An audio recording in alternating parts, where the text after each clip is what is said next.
ದೊಡ್ಡಬಳ್ಳಾಪುರ ಸಾರ್ವಜನಿಕರ ಆಸ್ಪತ್ರೆಯಲ್ಲಿ ಆಯೋಜಿಸಿದ್ದ ಸ್ವಚ್ಛತಾ ಸಿಬ್ಬಂದಿಗೆ ಸನ್ಮಾನ ಕಾರ್ಯಕ್ರಮದಲ್ಲಿ ಕೆಆರ್ಎಸ್ ಪಕ್ಷದ ಬೆಂಗಳೂರು ಗ್ರಾಮಾಂತರ ಜಿಲ್ಲಾಧ್ಯಕ್ಷ ಬಿ ಶಿವಶಂಕರ್ ಮಾತನಾಡಿ, ಯಾವುದೇ ಸಂಸ್ಥೆಯಾಗಲಿ ತಳಮಟ್ಟದಲ್ಲಿ ಕಾರ್ಮಿಕರು ಶ್ರಮಿಸದೇ ಇದ್ದಲ್ಲಿ ಅಭಿವೃದ್ಧಿ ಸಾಧ್ಯವಿಲ್ಲ.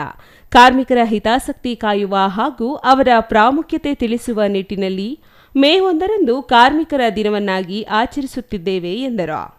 ಪ್ರತಿನಿತ್ಯ ಸಾರ್ವಜನಿಕ ಆಸ್ಪತ್ರೆಯಲ್ಲಿ ಸ್ವಚ್ಛಗೊಳಿಸಿ ಶ್ರಮಿಸುವ ಸಿಬ್ಬಂದಿ ವರ್ಗಕ್ಕೆ ಗೌರವ ಸಮರ್ಪಣೆ ಮಾಡುವ ಮೂಲಕ ಕೆಆರ್ಎಸ್ ಪಕ್ಷ ಕಾರ್ಮಿಕ ದಿನವನ್ನು ಆಚರಣೆ ಮಾಡಿದೆ ಎಂದರು. ವಿಶೇಷ ಆಚರಣೆಗೆ ಬೆಂಗಳೂರು ಗ್ರಾಮಾಂತರ ಕಾರ್ಮಿಕ ಘಟಕದ ಅಧ್ಯಕ್ಷ ಮಾರುತಿ ಹಾಗೂ ಕಾರ್ಮಿಕ ಘಟಕದ ಪ್ರಧಾನ ಕಾರ್ಯದರ್ಶಿ ಲೀಲಾರಾಮ್ ಸೇರಿದಂತೆ ಪಕ್ಷದ ಸೇನಾನಿಗಳು ಮುಂದಾಳತ್ವ ವಹಿಸಿರುವುದು ಸಂತಸ ತಂದಿದೆ. ಇಂದು ಕಾರ್ಮಿಕರ ದಿನ. ಈ ದಿನವನ್ನು ಸಂಭ್ರಮಿಸುವುದು ನಮ್ಮೆಲ್ಲರ ಆದ್ಯ ಕರ್ತವ್ಯವಾಗಿದೆ.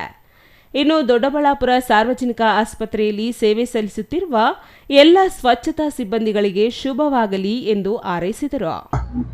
ಅಂತಾರಾಷ್ಟ್ರೀಯ ಕಾರ್ಮಿಕ ದಿನಾಚರಣೆ ಅಂಗವಾಗಿ ನಮ್ಮ ಕರ್ನಾಟಕ ರಾಷ್ಟ್ರ ಸಮಿತಿ ಪಕ್ಷದಿಂದ ವಿನೂತನವಾಗಿ ಒಂದು ಕಾರ್ಯಕ್ರಮನ ಹಮ್ಮಿಕೊಬೇಕು ಅಂತ ನಮ್ಮ ಬೆಂಗಳೂರು ಗ್ರಾಮಾಂತರ ಜಿಲ್ಲೆಯ ಕಾರ್ಮಿಕ ಘಟಕ ತೀರ್ಮಾನ ಮಾಡಿತು.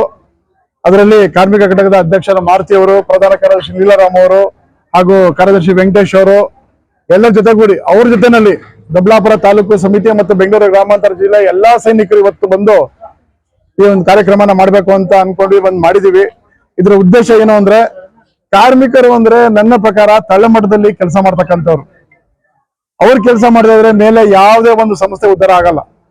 ಹಾಗಾಗಿ ತಳಮಟ್ಟದಲ್ಲಿ ಕೆಲಸ ಮಾಡ್ತಕ್ಕಂಥ ಸ್ವಚ್ಛತಾ ಇಲ್ಲಿ ಕಾರ್ಮಿಕರೇನಿದ್ದಾರೆ ಅವರಿಗೆ ನಮ್ಮ ಕರ್ನಾಟಕ ರಾಷ್ಟ್ರ ಸಮಿತಿ ಪಕ್ಷದಿಂದ ಒಂದು ಸನ್ಮಾನ ಕಾರ್ಯಕ್ರಮನ ಹಮ್ಮಿಕೊಂಡ್ವಿ. ಅದರ ಮೂಲಕ ಈ ಒಂದು ಕಾರ್ಮಿಕ ದಿನಾಚರಣೆಯನ್ನು ಅರ್ಥಪೂರ್ಣವಾಗಿ ಮಾಡಬೇಕು ಅಂತ ನಾವು ಅನ್ಕೊಂಡು ಬಂದಿವಿ ಸರ್.